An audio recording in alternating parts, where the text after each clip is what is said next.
So, you guys clicked on this video for a beginner's guide to legendary Wizard101 PvP. And I'm here to help you. We're here because there is no guides left on YouTube. You know, you might want to get into these new low-level leagues, but you're like, hey, what do I do? How do I begin? I'm a new player for PvP. How do I begin at a legendary league? Well, I got you, Kenny. I got you right here. We're going to start off with about 5 different tips just to start off. This is a beginner's guide. So the first one I want to talk about is the types of gear you can get at level 60 here. There's 3 major types of gear that you're going to want, maybe 4, but we're going to talk about all of them here. Okay, so every school has a waterworks option. So if you don't know what that is, when you hit level 60, there's a dungeon called Waterworks and then a dungeon called House of Scales that opens up to you. These dungeons are very useful on the fact that this is the main gear you're going to get. So as you can see here on my screen or on the storm, the Skyscream hood, this is the Waterworks hat. The Skyscream cape, this is the Waterworks robe. And I have the Skyscream boots here. Basically, every school wants to get the Waterworks gear and then the House of Scales. It's kind of whatever you want to play. So you can see the stats here. The House of Scale gear is the lower zigzag. And basically the difference is the zigzag gear is more offensive, so you lose a little bit of tankiness, but this setup is for more aggressive builds. So it has options. So if you want to be aggressive and you want to play aggressive, you can use these builds. But if you want a more like slower, a well-rounded setup, you want to go for the Waterworks outfit. But basically almost every school will use Waterworks hat, Waterworks robe, and almost every single school at this level will use the Professor Horde boots. So if you don't know what those are, that's a crown pack item here. It's kind of sucks that it's behind a paywall, but these really are the best boots for almost every school at the options. Professor Horde boots are really good for stats. They're better than Waterworks, they're better than House of Scales, and they're better than craftable gear. So these are the boots you want if you have some money, but if you want to be free to play, you can always do that. For example, here's the zigzag boots. They're really not that much, like they're not horrible. They're really not. You could get away with the Skyscream, the Waterworks boots. You could get away with that. You could do craftable. And that gets us into our third point, which is the craftable gear. So we have the Waterworks option, we have the zigzag option, and we also have the craftable. So one of the main schools that uses craftable gear at this level is Ice. So I'm on my Ice here to show you guys. So one of the robes is this, right? Shivering Breath robe. You can craft this in Zafaria when you're level 66, and this robe is unbelievably good. Ice is one of the schools that can definitely run craftable gear. You could run a hat too. As you can see, my Ice is running the Waterworks hat, the craftable robe, and the Professor Horde boots. But you could always run, if you want to be free to play, the Waterworks gear. Here's where it gets a little iffy. For the wands, you almost always need a pack wand. So a lot of schools use the lance, the Aquilian lance, and that is in the Immortal Spellman pack. You can get these lances. But there's now new wands in the game. So we're hopping back on the storm here. I'm here to show you there's some new level 50 wands that you can actually farm for. So here's an example. Level 50, the Shock Blade of the Hoarder. All these wands can be farmed for level 50s, and these can be usable for level 60s still, because the stats are still really good on them. So if you want, you could use this wand for almost every school. You just have to farm out yours. Or when you're level 30, you have a Sky Iron Hasta, which gives 10 damage, which is super good. Like, you could get away with just using the Sky Iron Hasta if you really want. So, Athames, rings, and amulets. So basically, no matter what school you are, you're going to want the Bear Claw of whatever school you are. So since we're on the Storm, it's the Bear Claw of Storm. But if you're on a different school, it'll be the Bear Claw of Ice, the Bear Claw of Death. Same with the ring. You have the Amethyst Ring of Battle. But this would be like the Peridot for Myth, Ring of Battle. The Sapphire, Ring of Battle for Ice. These are all the best ring and anthem, or anthem and rings that you're going to want for this level. Some schools can change it up though. So for example, we're on the Ice here. My Ice is not using the Bear Claw. I have the Bear Claw, but it's not really worth it for me. So in Winter Tusk, you can actually craft a Garnet Bear Claw. You can craft these. You can farm these. The Claw of the Spirit Wolf. There is also an Anthem and Ring that are from the Tower of Elephant that a lot of people have been farming. It's the Lexicon Blade and Ring. And these are super good for Ice in a school that heals because of the outgoing. So that leads us into our next point, which is the amulets. a lot of schools like to go for health. So the main one is this Spider Shadows Amulet. Or there's a level 68 version, which gives about 10 more health. But more or less, at this level, you want the HP. HP is very important. So most people will go for the Spider Shadows Amulet, or just anything with HP on it. But a lot of schools will go for masteries. So any school can run a mastery, really. It just kind of depends on your play style. So for Ice, you kind of want a life mastery because you really do need to heal. Healing is pretty important using satyrs and such. Just on the fact that life doesn't do that much, or Ice does not do that much damage, so you want some sort of way to heal. Some schools will use a balance mastery. Some schools will use, an Ice mastery. So now you can actually craft these at this vendor right here outside of the arena. Jordo Mistborn. He actually is redeemable for tickets, and you can craft them for whatever level you are. So let's say you wanted a Myth Mastery. You can rock a Myth Mastery, but many different schools rock it. So a Myth Mastery is really good. You can use Medusa, which is a 2-round stun, which is crazy. So definitely if you want to upgrade like your setup, and you could run masteries if you want to go for something cool. And lastly, for the deck, the most important deck that almost every school will need no matter what is the Ravenous Tea set. So these decks are farmed from the House of Scales, like the gear we were talking about earlier. House of Scales is the House of Scales secret boss.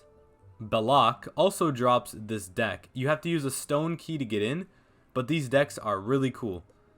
These decks give 1 accuracy, which is super useful just on the deck, 64 cards, max copy 7, sideboard 34, and a 6% power pip. The reason you want a deck with a triangle socket is so you can socket power pip or accuracy, because that's one big thing at this level is someone's always lacking in power pip or accuracy. So as you can see, the jewels on your gear, you always want to socket for triangles. You want to socket power pip or accuracy. It depends what school you are. So like, for example, a school like Ice, you really need power pips because you're really lacking in it. But like, look at Life, for example, right? Life has about 90 accuracy. So they don't really have to even socket accuracy if they want, because their chance of fizzling is already super low. So they could just go max power pip jewels and they could be perfectly fine. So once you reach a high enough crafting level, our third type of option is the craftable gear. Once you unlock Zafaria and you do the crafting quest, you can actually talk to Kyoto once you do his quest line, and you're able to craft the craftable gear. But basically this vendor has a lot of different options for craftable gear, which are very usable. So if you want to do a different setup, you can always do this craftable option once you do the crafting quest, obviously. But a lot of the gear has different stats, and this is one of the first dual schools they've ever actually tried with the craftable gear. Like, it's pretty crazy. A personal recommendation is if you are going to go the craftable route, I would definitely recommend doing the ones with the actual flat resist here. So if you don't know what flat resist is, it's the 12 under the health. That means it's a resistance to all schools. Rather than these ones don't actually have resistance. Resistance is one of the most important stats. So you definitely want to find one that has those resists. Like, for example, here's the life one. You want that resist if you're going to go for the craftable route. I forgot to talk about it, but there is one last option. You can also use the Bazaar gear. So this Celestian Snow Smock is actually a Bazaar gear item. So Ice in particular can have a lot of different options more than the other schools at this level, but it is pretty crazy.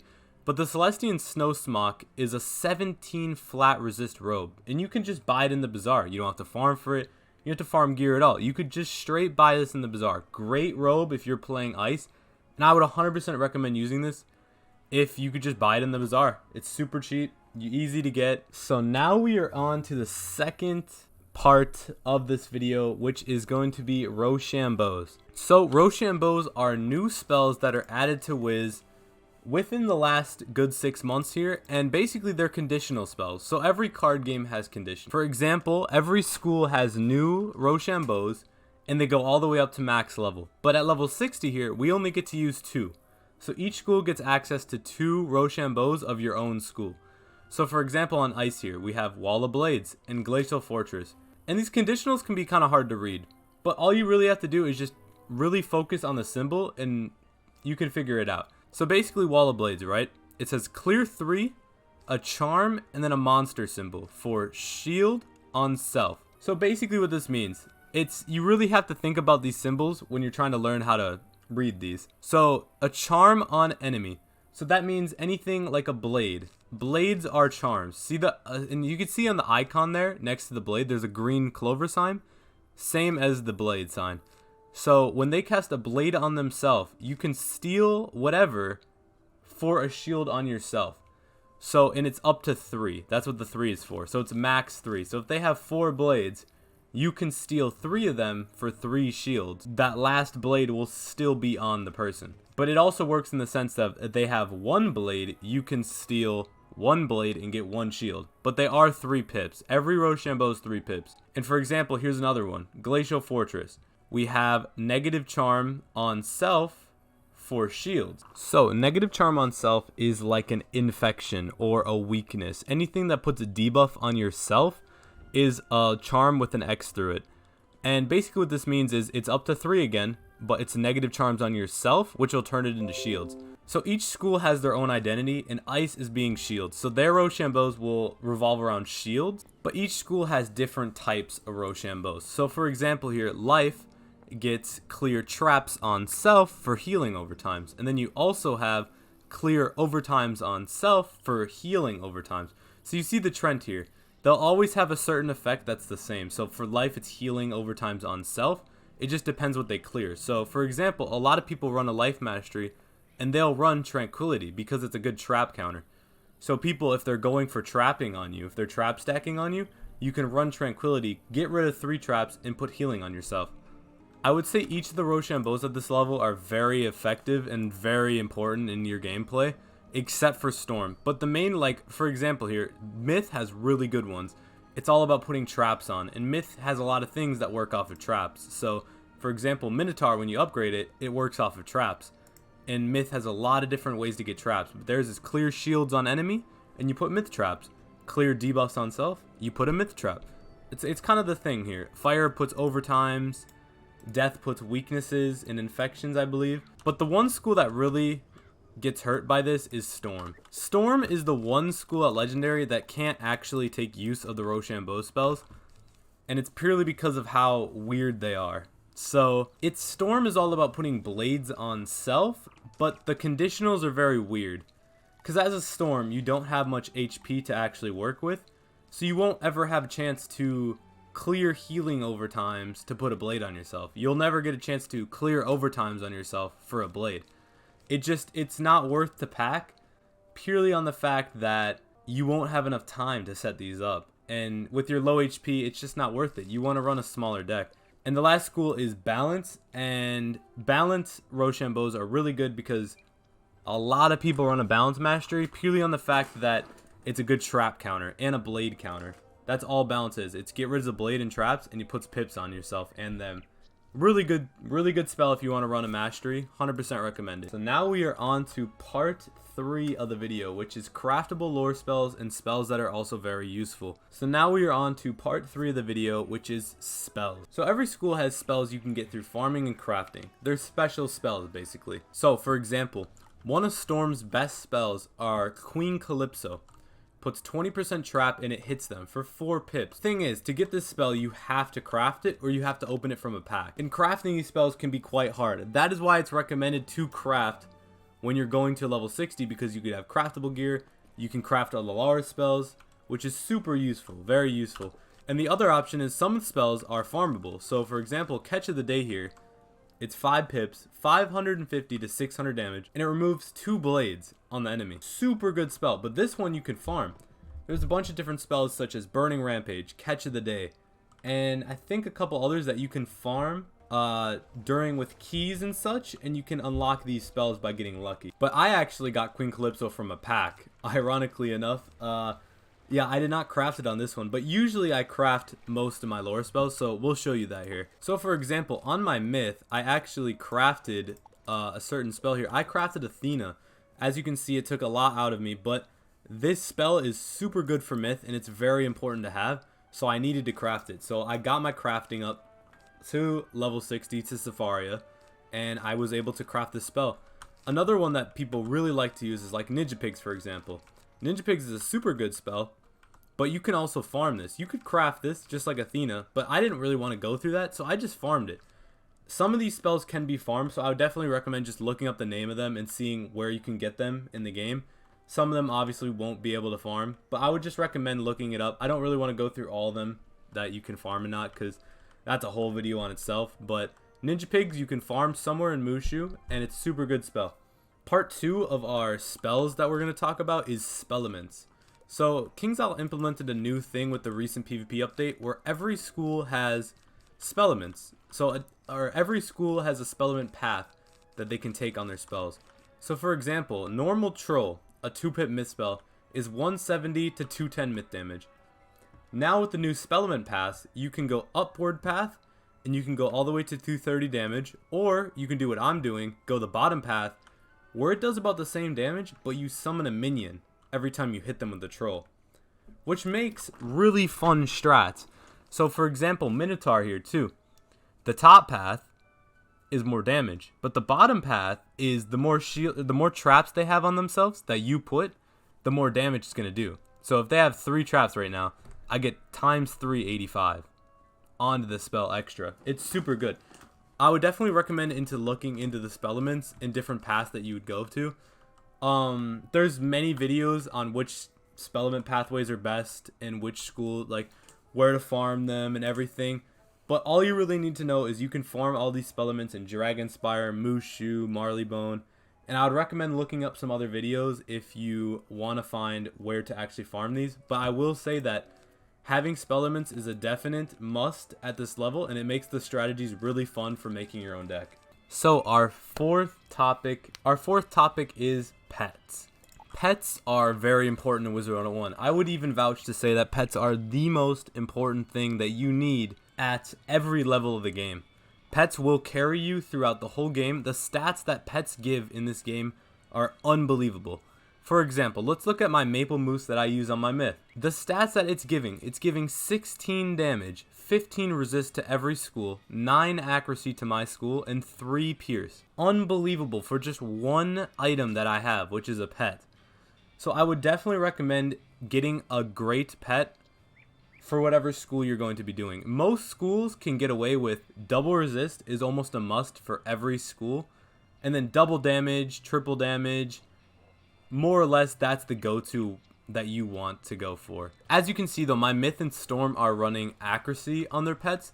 And that's because Myth and Storm have a little lower accuracy and I don't really want to risk fizzling because our gear doesn't give us much accuracy. So I'm putting accuracy on our pets, but you can kind of go with whatever pet you want in the end.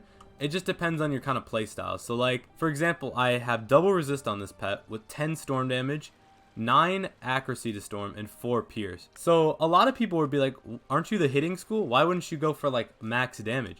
The thing is, when you're on a school like Storm, you already have crazy damage. So you don't really need to go for a lot of damage on a pet.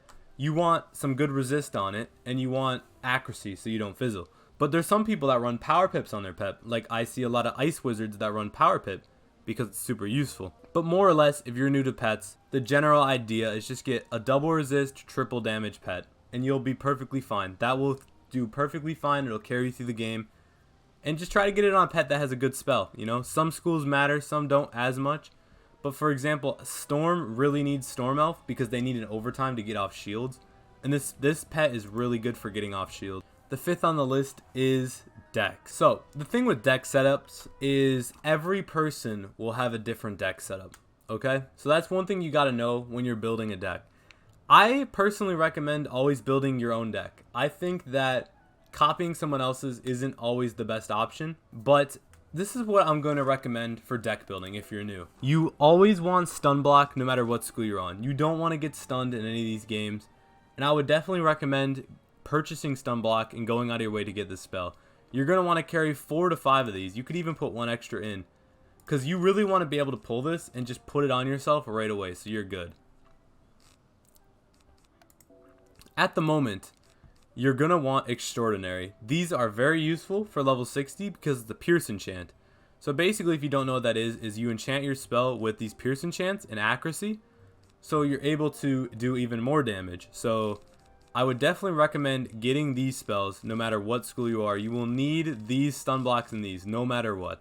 Another thing with deck building is everyone will always put their school bubble max. You always want 4 bubbles in no matter what because bubbles are very important. Having that bubble up is very important to key to winning purely because it's 25% extra damage that you can have onto your school. Some schools will run more blades than others. As my example, my storm is running 4. I just think that's a good amount. But my ice runs almost 7-ish blades, and then I run blades in the side deck also. It's because some schools are better with blades. So for example, death is really good with blades, ice is really good with blades, and fire is okay with blades. Another thing you want to do is definitely pack some set shields, and in the side deck you're going to want some tower shields and weaknesses. These are your biggest key to success, I feel like, is a lot of people when they start out, they don't pack enough weaknesses. The thing with weakness is almost always a better move than tower shield because of how good it is and how hard it is to actually get off. So I would definitely recommend taking your time on any school to pack a lot of weaknesses, as they're super important. And since we're looking at TCs, I would definitely recommend running Infall almost on every school, and I would run Fortify on a couple of them. So Fortify is the tankier version of Infall, which puts up 15 resist.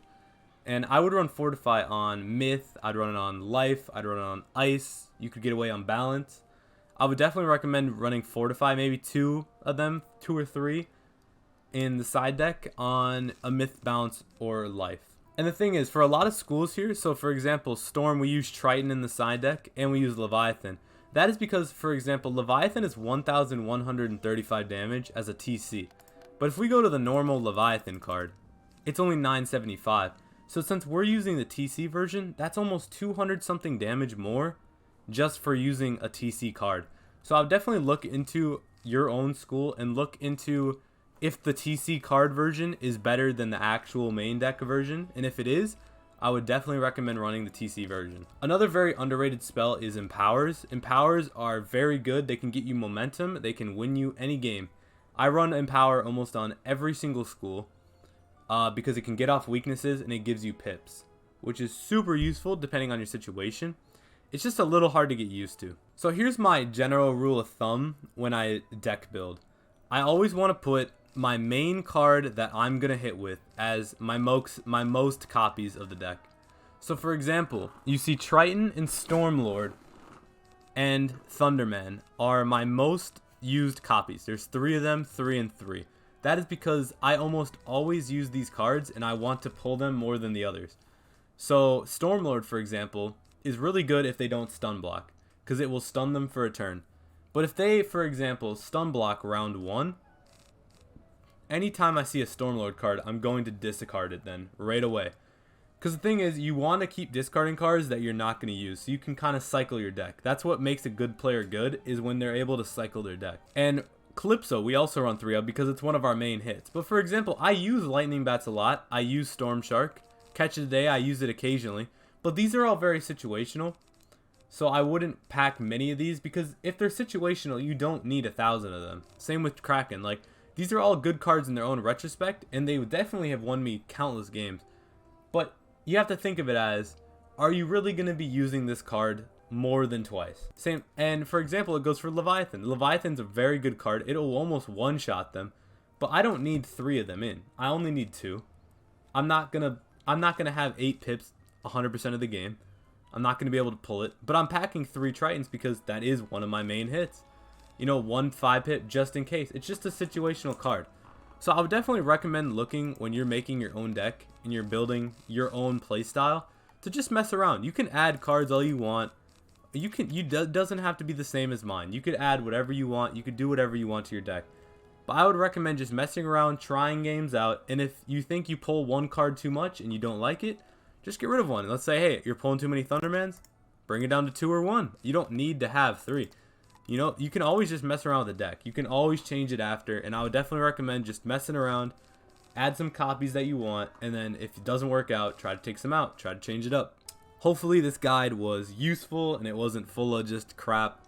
But thank you guys for watching. If you guys are new, make sure you subscribe, and hey, go play some legendary PvP.